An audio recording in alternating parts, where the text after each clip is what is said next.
Bismillahirrahmanirrahim. Assalamualaikum warahmatullahi wabarakatuh. Alhamdulillahirabbil alamin wassalatu wassalamu ala asyrafil anbiya'i wal mursalin wa ala alihi wa sahbihi ajmain. Allahumma rabbi syrah lana sudurana wa yassir lana umurana wahlul 'uqdatam min alsinatina yafqahu aqwalana. Rabbi yassir wa la tu'assir ya karim, rabbi yassir wa la tu'assir ya karim, amma ba'. Pertama sekali Cik Man mengucapkan alhamdulillah. Terima kasih kepada Allah Subhanahu Wa Taala kerana diberikan ruang dan peluang pada malam ini, hari yang seterusnya kita berada dalam sekolah PKP ini untuk kita meneruskan program-program kita lah. Okey. Dan yang kedua, Cik Man ucapkan terima kasih kepada Smart Reader dan juga terima kasih kepada semua netizen, followers yang sudi untuk meraihkan ataupun yang bersama-sama join program ataupun IG Live pada malam ini yang bertajuk Sikap Tolong Menolong. Jadi Cik Man pada malam ini insya-Allah akan bersama kita akan ada dua slot, iaitu slot yang pertama Cik Man akan memperkenalkan beberapa perkara yang berkaitan dengan Smart Reader Kit Islamik, dan yang keduanya Cik Man akan ada sesi soal jawab lah bersama wakil tu Encik Azhar kita nanti untuk slot yang kedua. Nanti Cik Man akan VC dengan dia tentang Smart Reader Kit Islamik. Okey, jadi pertama sekali Cik Man harapkan semoga seluruh follower ataupun sesiapa sajalah yang menonton IG Live ini sentiasa berada dalam keadaan baik, sentiasa berada dalam keadaan berdisiplin dalam mematuhi arahan-arahan yang berkaitan dengan PKP. Tidak keluar kecuali apa yang diberikan keizinan ataupun autoriti sajalah, ahli keluarga dan seumpamanya, dan keluar untuk urusan-urusan yang penting. Dan jangan lupa untuk mengamalkan kebersihan, itu sentiasa sanitize seluruh kehidupan anda, sama ada rumah ataupun apa yang anda sentuh, tangan dan seumpamanya lah. Baik,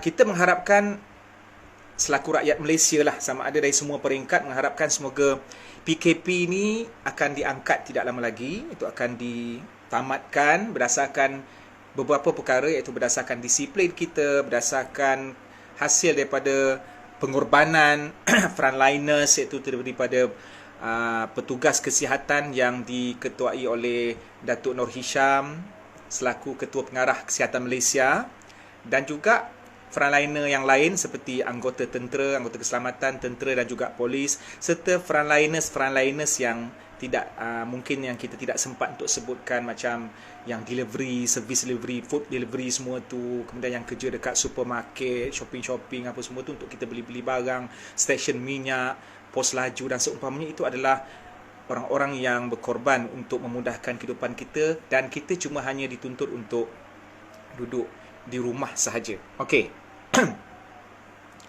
Jadi, apakah perkara-perkara yang kita semua boleh lakukan sempena PKP ataupun MCO ini?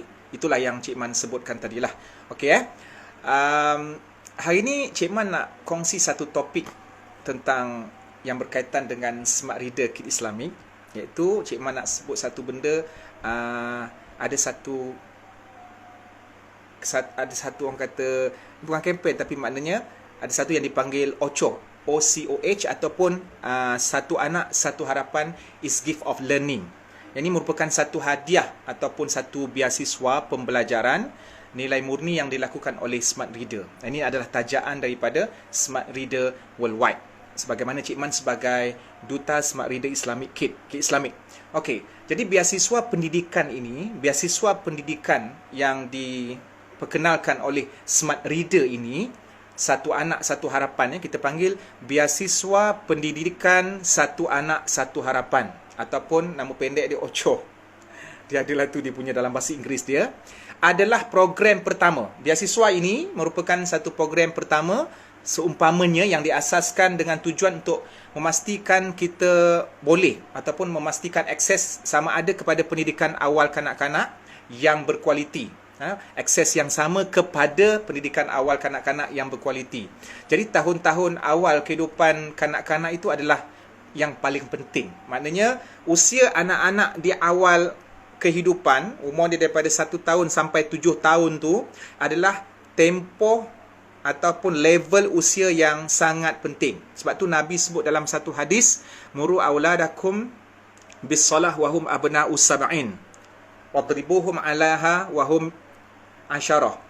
Perintahkan anak kamu solat, muru auladakum bis salah wa hum abna'u sab'in, iaitu ketika mereka berusia 7 tahun, wadribuhum 'alaiha bil asyarah, dan rotan mereka dalam urusan solat, untuk mendidik solat kalau mereka degil ketika berusia 10 tahun. Tapi rotan ni bukan rotan yang membunuh, rotan yang mendidik, yang tidak meninggalkan kesan, yang tidak lebam dan yang tidak mencederakan. Okey? Jadi Smart Reader Kit Islamic sentiasa berusaha untuk mempersembahkan perkhidmatan dan servis yang terbaik kepada masyarakat. Dan salah satunya ialah OCHO, iaitu Beasiswa Pendidikan Satu Anak Satu Harapan. So, tahun-tahun awal kehidupan kanak-kanak ni merupakan satu fasa yang paling penting sebab dia berkaitan dengan pertumbuhan, berkaitan dengan pembangunan. Ketika itulah anak-anak dia akan dapat akan cepat untuk copy paste ataupun serap segala apa yang diorang nampak daripada environment diorang, daripada surrounding diorang, daripada alam sekeliling diorang, dari segi perbuatan ibu bapa ataupun orang-orang luar yang bergaul dengan mereka, sama ada guru-guru ataupun kawan-kawan diorang lah yang hidup dalam sekitar diorang. Jadi ini sangat penting. So lebih-lebih lagi di dalam bidang penjagaan tu yang Cik Man cakap tadi tu, lebih-lebih lagi siapa yang jaga dia. Seorang kanak-kanak ataupun baby tu yang selalu dengan dia siapa? Mak ayah dia. Kalau mak ayah dia kerja, mungkin babysitter dia. Kalau babysitter tak ada, dia pergi ke sekolah yang prasekolah ini, ada dia punya guru-guru. Kemudian selain daripada guru-guru dia siapa? Kawan-kawan dia. So dalam bidang pendidikan, juga dalam bidang penjagaan. Jadi beberapa penyelidikan telah dibuat, research telah dibuat dan membuktikan bahawa kanak-kanak yang diberikan prasekolah berkualiti untuk menjalani pengalaman pembelajaran spektrum yang mendorong diorang untuk jadi yakin, diorang untuk jadi teruja, berani ke hadapan. Dalam bahasa Arabnya al-iqbal, maknanya berani menyorong diri ke hadapan. Kita pun tengok kan macam mana dari segi psikologi, waktu korang darjah 1 dulu, waktu korang sekolah rendah dulu, dia punya berani, dia tak ada segan. Budak kecil tak ada segan. Waktu darjah 1, kalau cikgu dalam kelas tanya pada seorang pelajar je, contoh nama dia Arif. Arif, pagi tadi makan apa? Bukan Arif yang jawab, satu kelas jawab. Arif tu jawab nasi lemak. Lepas tu yang sebelah tak tanya jawab, saya tadi minum teh. Kan? So, ini fitrah kanak-kanak. So, bila diorang ada sikap yang proaktif begini dari segi semangat, so kita, iaitu Smart Reader Kit Islamic, sentiasa akan memberikan haluan ataupun bimbingan untuk mengarahkan semangat budak-budak ni supaya lebih outstanding ataupun lebih, orang kata, berkualiti. Kan budak-budak kanak-kanak pergi dekat rumah nakal, itu memang fitrahnya. Panjat dinding, panjat tingkap, kalau keluar main-main budak-budak kampung, panjat pokok rambutan, apa semua. Itu memang fitrah dia. Itu bukan jahat, itu memang fitrah. Tapi kalau yang panjat tu mak budak tu dengan pakai berkemban, lepas tu dengan bapak dia lagi pakai t-shirt, yang tu masalah.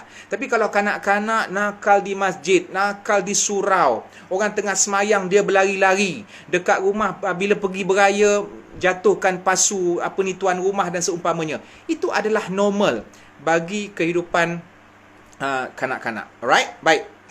Jadi akhirnya Smart Reader sentiasa orang kata sentiasa berusaha untuk memberikan kualiti yang terbaik kepada proses pendidikan dan proses pembelajaran kanak-kanak inilah. Jadi semenjak penubuhan OCHO ini tadi, iaitu Beasiswa Pendidikan Satu Anak Satu Harapan, yang ditubuhkan pada tahun 2007, ia telah berjaya sponsor ataupun membiayai lebih daripada 600 kanak-kanak. Okey, telah membiayai 600 kanak-kanak yang kurang bernasib baik di seluruh negara untuk pendidikan prasekolah mereka.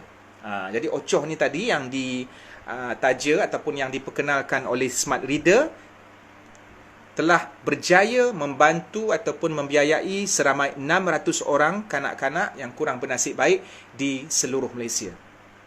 Jadi setiap kanak-kanak dalam program ni akan terima beberapa perkara yang menarik. Antaranya faedah pendidikan yang lengkap dengan bukunya, dengan sistem jadual, dengan guru, kemudian suasana, prasarana semualah, termasuk pemberian yuran sekolah, pakaian seragam, kasut, beg sekolah, buku, lembaran kerja dan pelbagai bahan pembelajaran yang lain.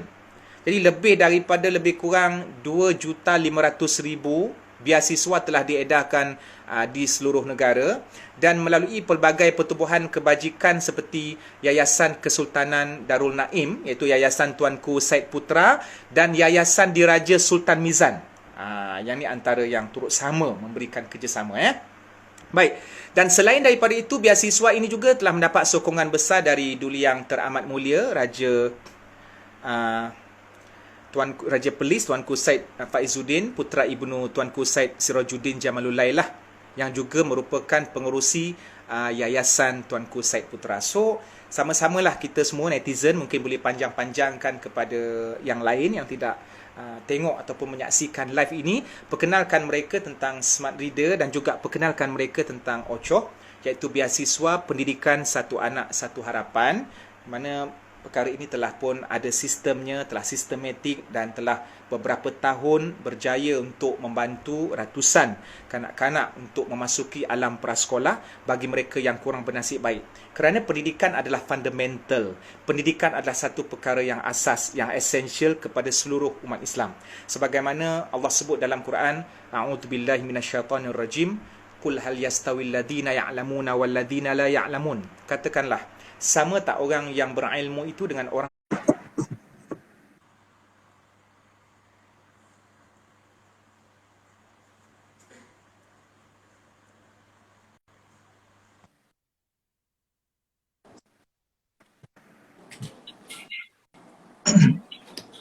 Okey, Assalamualaikum.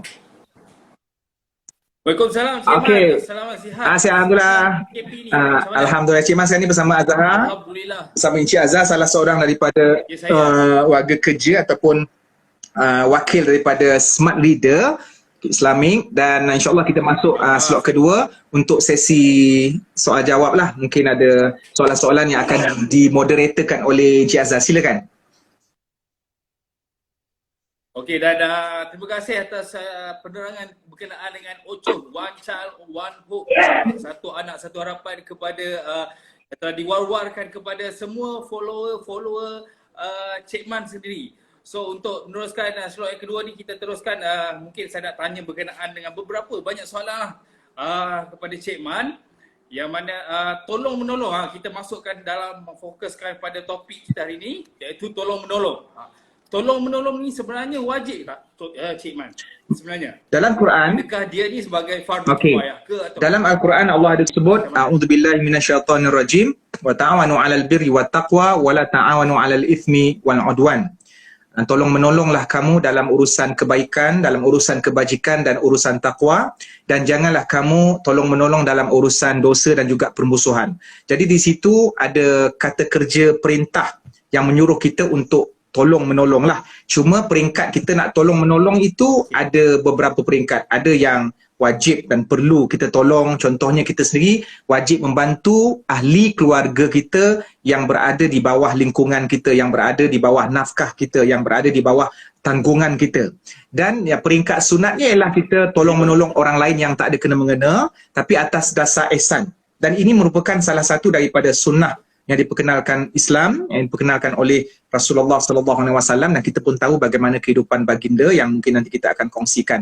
Jadi nak katanya tolong menolong itu adalah salah satu daripada akhlak ataupun sesuatu yang memang dituntut di dalam agama. Kerana dalam satu hadis yang lain Nabi menyebut orang yang beriman itu adalah seperti orang kata kalbunyan, iaitu seperti binaan. Kita tengok batu bata saling menguatkan antara satu sama lain. ikatan sama-sama satu sama lain. Okey. So sebab itu kita digalakkan untuk tolong menolong antara satu sama lain, betul, Ya. Cik Man? Dan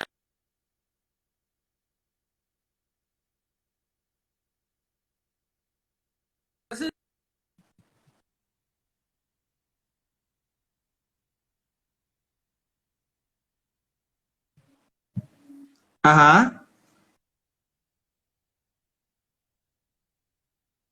Apa dia?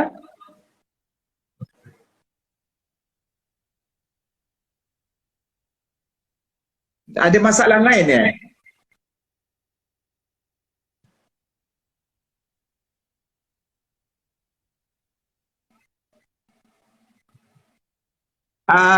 Wan, Wan, ada macam lag lah.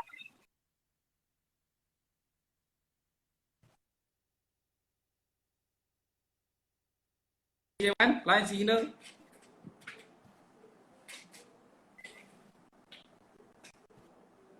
Mhm. Cik Man, Dia macam masih lagi? dia macam sangkut-sangkut.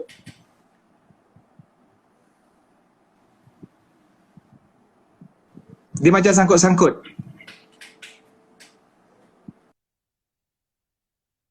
Okay, Man, saya dengar. Dia Saya nak macam sangkut-sangkut saya nak dekat. dengan contoh. Saya nak bagi satu contoh lah. Orang kata kalau best friend kita, Aha.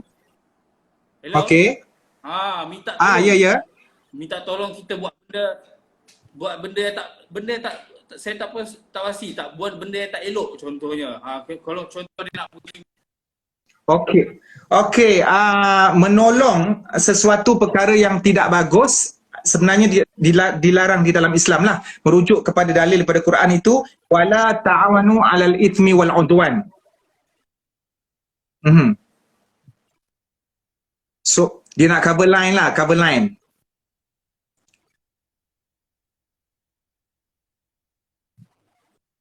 Okey. Tolong menolong dalam urusan yang tidak jujur ataupun urusan dosa tidak dibenarkan. Sebagaimana dalam dalil yang sama wala ta'awanu 'alal itsmi wal 'udwan, dan janganlah kamu tolong menolong atas urusan dosa dan juga permusuhan.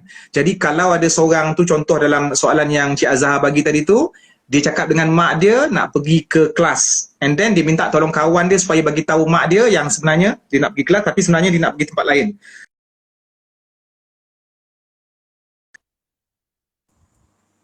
Hmm.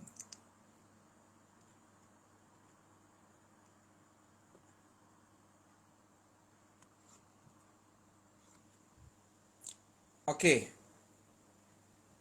Kejap Cik Man.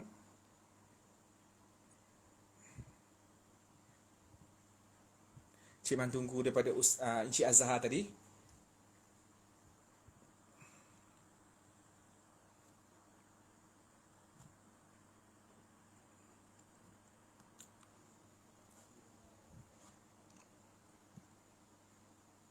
Cik Man tunggu daripada Encik Azhar tadi. Okey.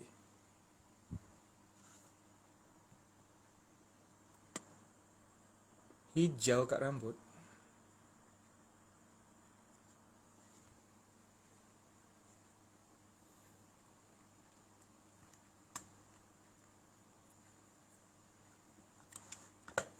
Apa maksud istidraj? Istidraj ialah satu satu keadaan di mana seseorang itu dia menderhaka kepada Allah tapi tetap diberikan nikmat yang banyak. Dia tak semayang, dia derhaka kepada mak ayah dia, kemudian dia menghina orang, tapi kehidupan dia kelihatan mewah ataupun selesa.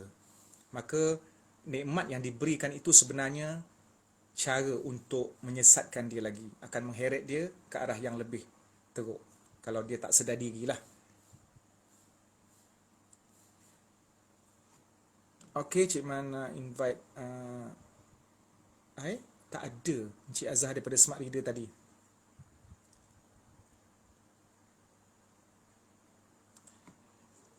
Tapi Cik Man nak perkenalkan kepada netizen semua bahawa Smart Reader Kit Islamic. Smart Reader adalah satu sistem pendidikan yang ditubuhkan pada Smart Reader Kit Islamic, satu sistem pendidikan di bawah Smart Reader yang ditubuhkan pada 2014 dan kini telah mencapai lebih kurang 1,000,000 lebih kanak-kanak yang join Smart Reader Kit Islamic. Jadi sesiapa yang ingin menghantar kanak-kanak ataupun adik-adik dia, anak-anak dia, boleh berurusan dengan pihak Smart Reader Kit Islamic. So, Cik Man kena dapatkan Encik Azhar juga sebab ini sesi soal jawab dengan dia. Yang ni memang berkenaan dengan smart reader sahaja. Tapi Cik Man tak nampak dia masuk. Tak tahu apa yang berlaku dengan Cik Azhar.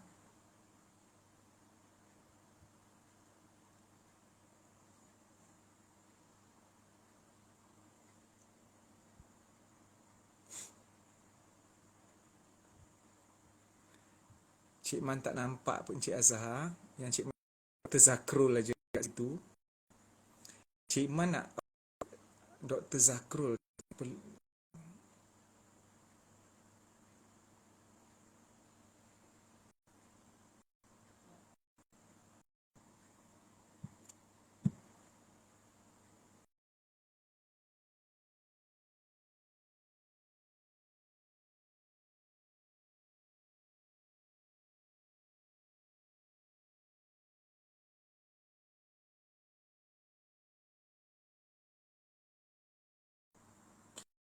Tajuk pada hari ini yang ditaja oleh Smart Reader, iaitu program IG Live kita pada malam ini yang ditaja ataupun yang dirancang oleh Smart Reader dan Cik Man selaku Duta Smart Reader ke Islamik berkenaan dengan tolong menolong. Jadi ayat yang Cik Man bacakan tadi itu semua hafal. A'udzubillahi minasyaitonirrajim. Wa ta'awanu 'alal birri wat taqwa wa la ta'awanu 'alal itsmi wal 'udwan. Dan tolong menolonglah kamu dalam urusan kebaikan dan juga urusan takwa, dan janganlah kamu tolong menolong dalam urusan dosa dan juga permusuhan. Jadi dalam kehidupan kita ni, kita banyak tolong orang dan itu sangat-sangat dituntut. Kita tengok Nabi SAW sendiri adalah sosok tubuh yang paling agung dalam menunjukkan kepada kita tentang perlunya ada sikap tolong-menolong antara satu sama lain. Nabi banyak membantu sahabat-sahabat. Walaupun Nabi sendiri bukanlah seorang penguasa ataupun seorang raja yang berharta, tetapi apabila ada di kalangan masyarakat ataupun di kalangan sahabat yang datang kepada Nabi untuk bantu dan minta tolong, maka Nabi akan bantu. Nabi adalah manusia yang paling suka untuk bersedekah, dan Nabi lebih suka dan lebih kerap, lebih dahsyat, lebih ajaib, lebih unik, lebih istimewa, sikap bersedekahnya lebih banyak ketika berada di dalam bulan Ramadan. Kalau tak bulan Ramadan pun, Nabi memang seorang individu ataupun seorang manusia yang sangat suka bersedekah. Sebab kita faham dalam ayat Quran sendiri, hadis tentang sedekah ataupun hadis tentang infak, Allah memberikan perumpamaan seseorang yang mathalul ladina yunfiquna amwalahum fi sabilillah kamathali habbatin ambatat sab'a sanabila fi kulli sumbulatin mi'atu habbah. Perbidalan ataupun perumpamaan, penyamaan orang yang membantu, menginfakkan, sedekahkan harta di jalan Allah sama sebagaimana seseorang yang dia tanam satu biji benih, dan biji benih itu akan menumbuhkan 7 tangkai, dan setiap tangkai ada 100 biji, ada 100 buah. Jadi 7 darab 100, 700. Jadi itu ganjaran yang kita dapat bagi orang yang berinfak, bagi orang yang membantu, bagi orang yang orang kata suka untuk bersedekah. Kita tengok pada zaman Nabi dulu ataupun selepas zaman Nabi, diwarisi oleh para sahabat yang kaya, yang miskin, yang suka bantu-membantu, yang memuliakan tetamu. So benda ini adalah satu ajaran ataupun akhlak yang dibawa oleh Islam, yang dirasmikan oleh Nabi kita SAW, kemudian diikuti oleh para sahabat, tabi'in, tabi'ut tabi'in. Di mana Nabi itu salah satu agendanya adalah untuk membawa akhlak. Innama bu'ithu liutammima makarimal akhlak. Aku diutuskan untuk menyempurnakan akhlak. Maka para sahabat mengikut jalan ini.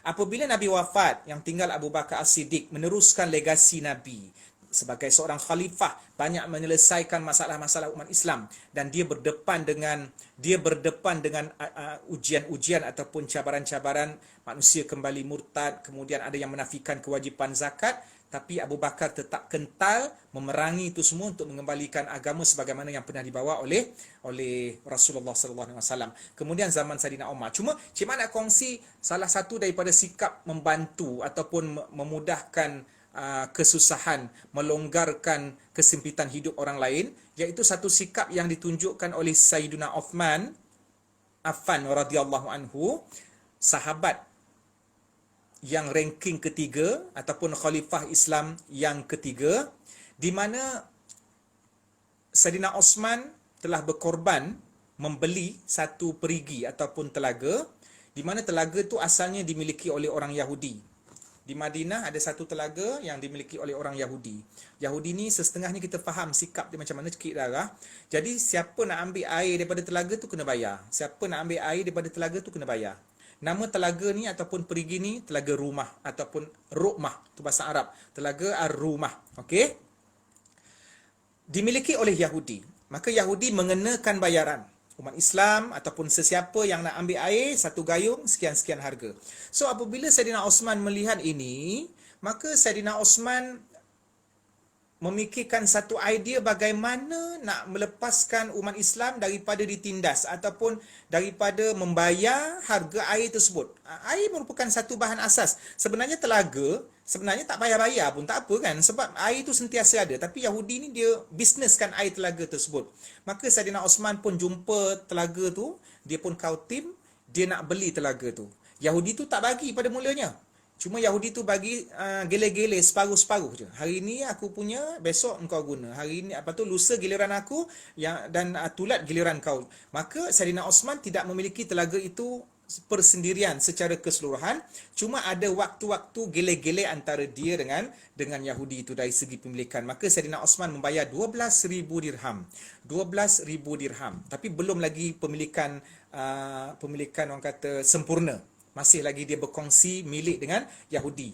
So, apa yang berlaku, ini yang menunjukkan bahawa Saidina Osman satu sahabat yang business minded, satu sahabat yang bijak, kemudian satu sahabat yang berkorban, berjuang untuk memberikan kesenangan kepada umat Islam ataupun umat bukan Islam yang menggunakan air telaga tersebut. Jadi apa yang berlaku apabila Saidina Osman sudah ada gele-gele pemilikan dengan Yahudi, maka pada hari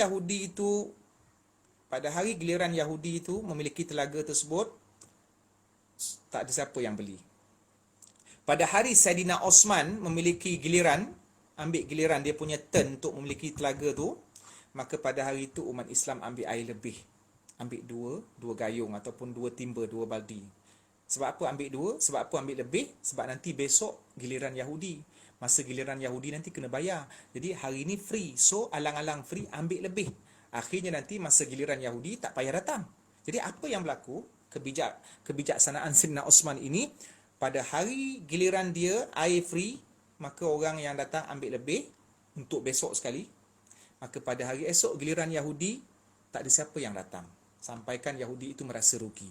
Ini salah satu simbol business minded Saidina Osman bin Affan. Dan dia merupakan seorang saudagar ataupun sahabat yang kaya, jutawan. Maka bila setiap kali Saidina Osman, orang ramai datang sebab free. Maka pada hari Yahudi itu tak ada siapa yang datang. Maka bila Yahudi itu merasakan dia telah rugi, apa yang berlaku? Lastly, in the end, dia menawarkan telaga tersebut dijual kepada Saidina Osman. Maka Saidina Osman beli untuk memiliki telaga itu sepenuhnya. Dia tambah lagi 8K. Tadi 12K untuk yang gele-gele ni. Kemudian tambah 8K, maka rasmilah telaga itu dimiliki sepenuhnya oleh Saidina Osman. Jadi bila Saidina Osman dah bayar 8K, semuanya 20,000, bukan 8K, 8,000 dirham. Ya Allah. Yalah, betul lah, K tu ribu lah. Jadi 8,000 dirham, 20,000, tadi 12 campur 8, 20K, 20,000 dirham. Betul lah tu.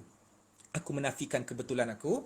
Maka akhirnya perigi itu dimiliki oleh Saidina Osman bin Affan. Jadi selepas itu Saidina Osman telah mengisytiharkan perigi itu dia wakafkan untuk seluruh umat, kepada umat Islam, supaya umat Islam boleh ambil air itu sampai bila-bila. Dan perigi itu masih wujud sampai ke hari ini di sana.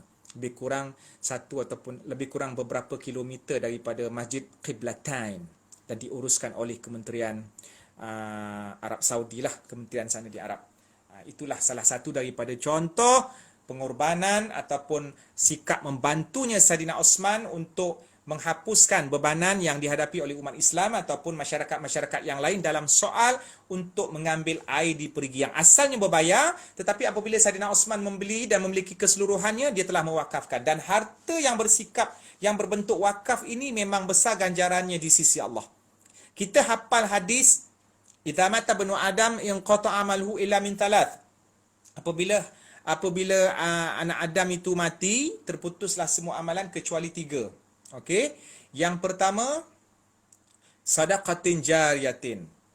Sedekah jariahnya tidak akan putus.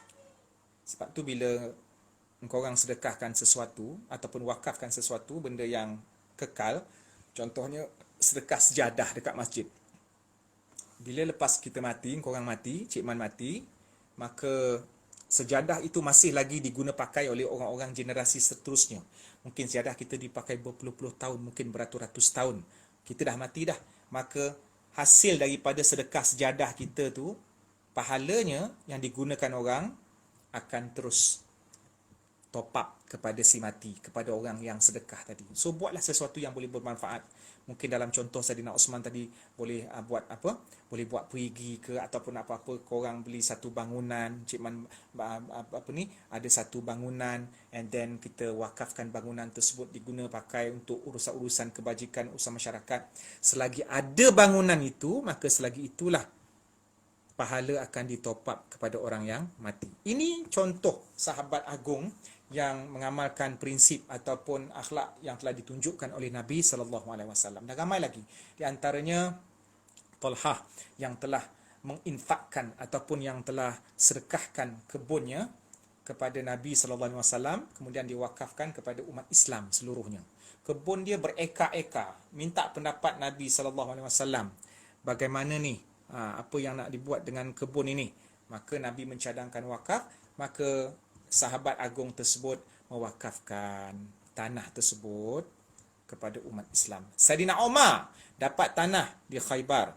Kemudian dia pun mewakafkan tanah itu untuk kegunaan umat Islam. Benda yang tidak hancur, benda yang akan kekal, insya-Allah Allah akan hitung itu sebagai pahala. Tapi yang penting kita tidak mengungkit balik, yang penting kita tidak minta balik apa yang kita sedekahkan, yang kita wakafkan memang tak boleh. Dan yang penting niat kita ketika melakukan perbuatan infak ataupun sedekah itu adalah niat yang ikhlas. Okey?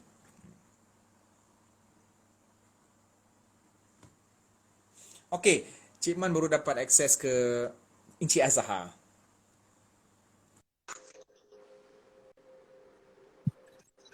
Japan, Allah, kita terputus siaran. Dia ada masalah, tak tahu masalah lain siapa, tapi tadi saya dah membebel-bebel sikit tentang kata topik bantu-membantu. Mungkin Cik Azhar boleh teruskan persoalan. Kalau ada persoalan yang sama yang Cik Man dah jawab tadi, Cik Man akan bagi tahu. Silakan. Menguraikan berkenaan itu. Cik Man, kita tahu Cik Man, Allah akan bagi ganjaran kepada kita kalau kita tolong orang, contohnya. So ganjarannya tu macam mana Cik Man? Kalau Tuhan nak bagi, apa ganjaran kepada kita? Dalam satu hadis sahih, man nafasa mu'min kurbatan min kurubid dunya, barang siapa yang melepaskan kesulitan seorang mukmin daripada banyak-banyak kesulitan, kita tolong kawan kita, dia tu orang susah, banyak kesusahan dia dan kita tolong, maka apa yang Allah akan bagi di akhirat? Allah akan melepaskan kesulitan orang yang menolong tadi tu daripada kesulitan-kesulitan yang ada di akhirat. Yang ini memang dijamin. Ini adalah hadis sahih. Jadi cukup kita tahu tentang jaminan yang diberikan oleh Nabi SAW itu, memberikan satu berita gembira kepada kita untuk kita menimbulkan semangat untuk tolong-menolong. Cumanya kadang-kadang kita ni jenis yang di kalangan kita, manusia ni kadang-kadang ada sikap berkira. Contohnya kita kata, kalau saya tolong dia akan tolong saya balik ke? Dia sendiri pun susah. Kita ada terfikir macam tu. Jadi satu perkara yang kita perlu tahu, ketika kita menolong orang, kita jangan harapkan pertolongan orang. Sebab orang memang tak mampu untuk menolong kita. Tetapi yang akan membantu kita, yang akan memberi kuasa kepada orang untuk membantu kita adalah Allah Subhanahu Wa Taala. Contohnya hari ini kita tolong A, dan A sangat susah. Tapi tidak semestinya A itu akan tolong. Sebab dia akan sentiasa susah. Dia mungkin hidup kais pagi makan pagi. Tapi sampai satu masa mungkin kita ditakdirkan susah. Kalau bukan A yang menolong sebab dia memang sentiasa susah, maka Allah akan hadirkan B, C, D dan seberapa ramai orang untuk membantu kita. Itu memang sudah menjadi sunatullah. Memang sunnah kehidupan. Kita katakan, bila kita hidup dalam neighborhood, kita hidup dalam masyarakat, kita hidup di kalangan orang ramai, maka sudah pastinya akan ada sikap tolong-menolong. Dan ini memang menjadi fitrah. Cik Man bagi contoh, kalau berlakunya kemalangan, nak kata tolong-menolong ni memang fitrah manusia juga. Apabila berlakunya kemalangan, secara automatik akan ada beberapa kereta yang berhenti, stop, parking tepi jalan. Okey ya. Tapi macam-macam perangai lah. Yang nak ambil gambar pun ambil gambar, yang selfie pun selfie dengan kemalangan tu kan. Lepas tu dia postkan konon-konon dia lah pemberita yang pertama. Tapi ramai di kalangan yang parking itu, ada orang yang kita tolong ataupun kita dapat bantuan materialistik daripada orang lain. Tetapi apa yang pasti, berbalik-balik kepada soalan Cik Azhar tadi, apa yang pasti ketika kita menolong untuk menyelesaikan kesukaran seseorang manusia, maka Allah akan pasti mengurniakan ganjaran pahala kepada kita. Itu di dunia. Dan di akhirat nanti, sebagaimana yang Cik Man sebut dalam hadis tadi tu, siapa yang membantu saudara Islamnya di dunia, dan insya-Allah Allah akan bantu saudara Islam Allah akan bantu kita di akhirat nanti. InsyaAllah Cik Man. So ataupun yang tengah melihat Cik Man sekarang atau kita di Instagram Live ni, so orang kata kalau kita nak buat pemilihan, siapa yang kita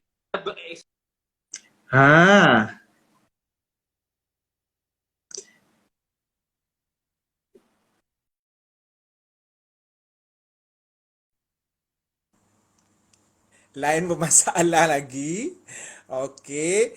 Encik Azhar, lain bermasalah lagi. Ya Allah, tolonglah hamba-Mu yang lemah ini. Bismillah, lain bermasalah lagi. Sekejap. Line Cik Man clear tak? Line Cik Man clear tak? Netizen, line Cik Man clear tak?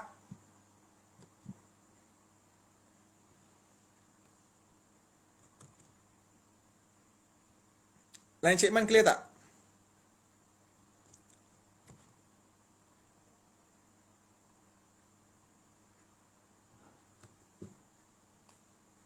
Line Cik Man clear?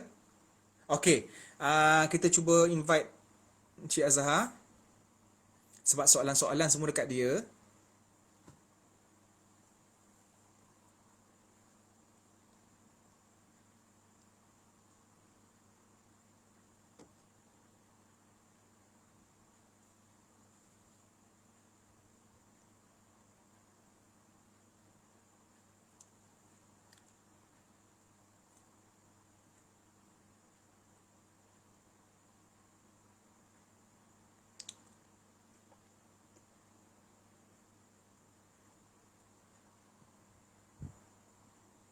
Okey, kita tunggu Encik Azhar.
Okey.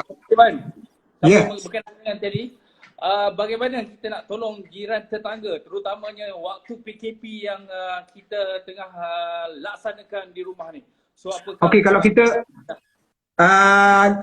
sekarang ni pergerakan kita terhad, Ya, pergerakan betul. kita sangat terhad. Jadi kalau kita ada surat kebenaran tu, kita boleh tolonglah hantar rumah ke rumah. Betul. Okey. Ataupun kalau misal kata kita tahu jiran tetangga kita tak ada duit, mungkin kita boleh bantu dari segi duit. Cuma mungkin kita, kalau yang sebelah tu, next door tu mungkin kita boleh kirim lah dekat pagar tu kan. Tapi kalau ada jiran kita yang jauh, mungkin kita boleh telefon orang kata apa, yang delivery ni, yang food delivery tu. Lepas tu kita bagi Call Wira dan Wirawati Selera Negara. yes. Yang Grab Food ke, ataupun sekarang ni mungkin banyak yang boleh order telefon apa ni, melalui panggilan telefon KFC, McDonald. So kita akan bagi alamat dan serahkan pada diorang lah, selain daripada kita tolong dari segi doa. Dan sekarang ni mungkin ada tabung-tabung yang kita boleh masukkan duit dan seumpamanya untuk membantu jiran-jiran kita yang berada dalam PKP. Cuma Cik Man tak pastilah, kalau misal kata dalam kejiranan itu rumah dekat-dekat tu, mungkin kita boleh keluar sikit-sikit ke, wallahualam. Tapi apa-apa pun kena dapatkan pengesahan daripada pihak yang berkuasa. Ya, betul tu Cik Man. Dan mungkin kita akan dapatkan pengesahan daripada mereka-mereka yang mengeluarkan surat yang membenarkan ke mana-mana dan berbahaya, bebas ke mana-mana. Ya, betul Cik Man. Kalau tolong tu kita tengok kemampuan kita dulu, ya. Betul. So Cik Man, kalau nak tahu, kalau untuk follower Cik Man yang nak ni,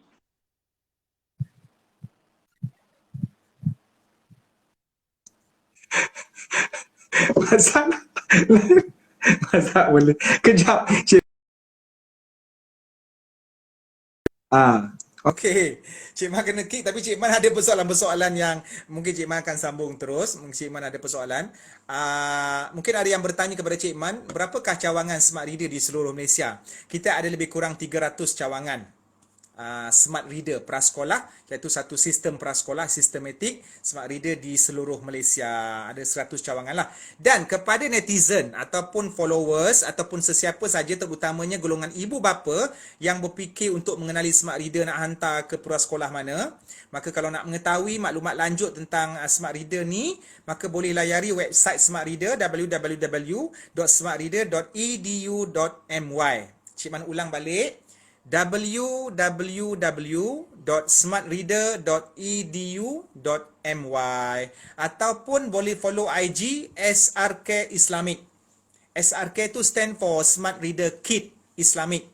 Okey, SRK Islamic ni Instagramnya, iaitu ejaan dia SRKISLAMIC.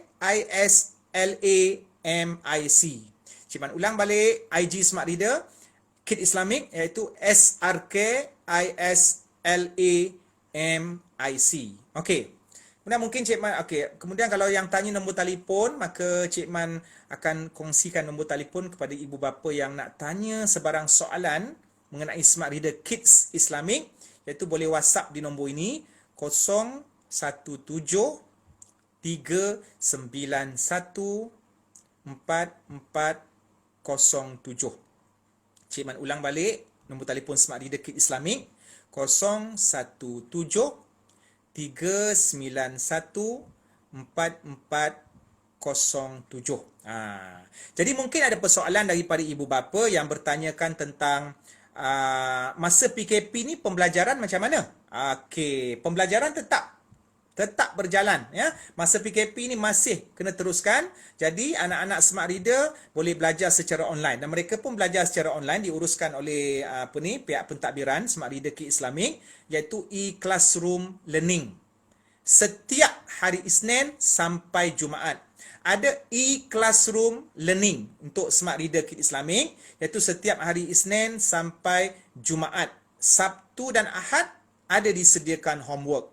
Jadi maknanya ada waktu yang diorang belajar, menerima ilmu, dan ada waktu yang mereka diberikan homework. Dan ini dipantau oleh guru-guru secara online dan juga oleh ibu bapa yang menghantar anak-anak ini. Cik Man yakin insya-Allah merupakan ibu bapa yang sangat concern lah.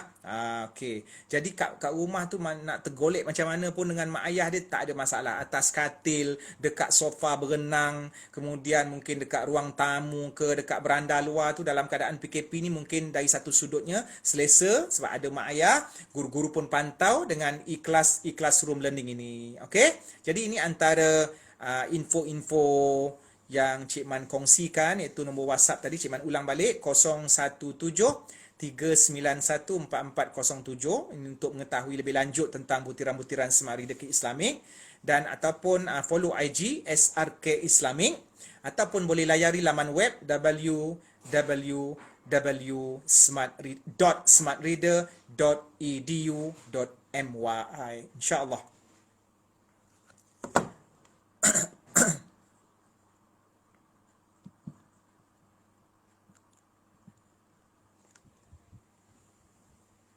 Jadi itu yang Cik Man dapat kongsikan bersama Encik Azhar tadi tu, tapi yalah kita hanya merancang, Allah yang menentukan.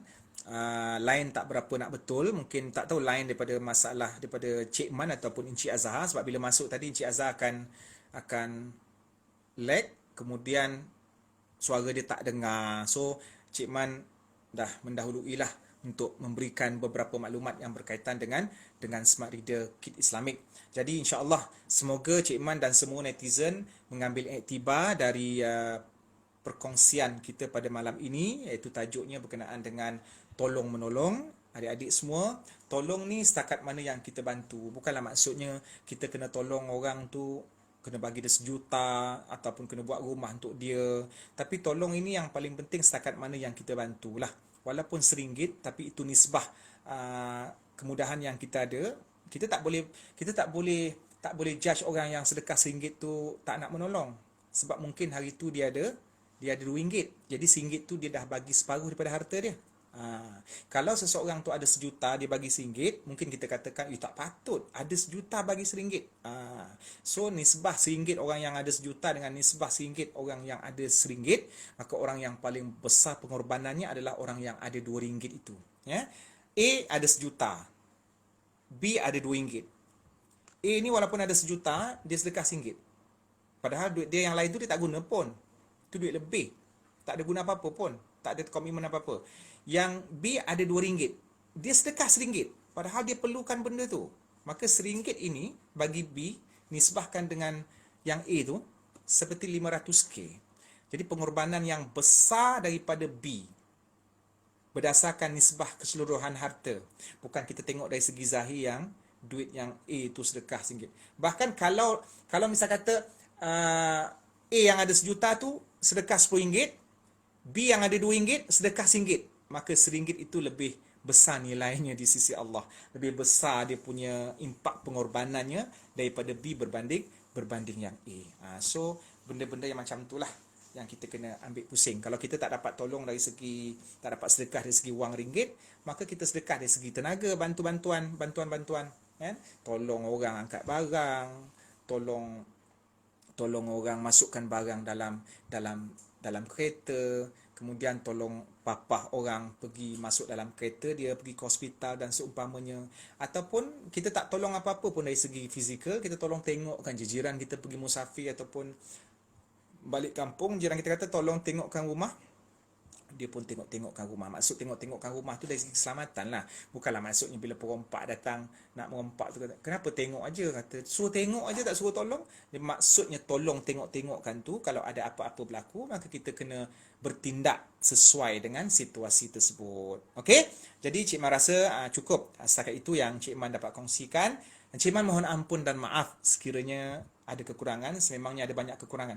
Memang banyak kekurangan lah sebab masalah lain tadi. Cik Man mewakili Encik Azhar dan juga Smart Reader memohon maaf sekiranya ada kekurangan sepanjang live ini diadakan, iaitu live daripada atas nama Smart Reader Kit Islamic, dan Cik Man selaku Duta Smart Reader Kit Islamic mengucapkan jutaan terima kasih kepada semua netizen ataupun followers yang sudi untuk bersama-sama kita pada malam ini dalam ruangan sesi soal jawab ataupun sesi ceramah kita. Dan kita akan ada lagi sesi-sesi ceramah yang lain lah sempena PKP dan dianjurkan terus sampai ke bulan Ramadan, insya-Allah pada masa-masa yang akan datang.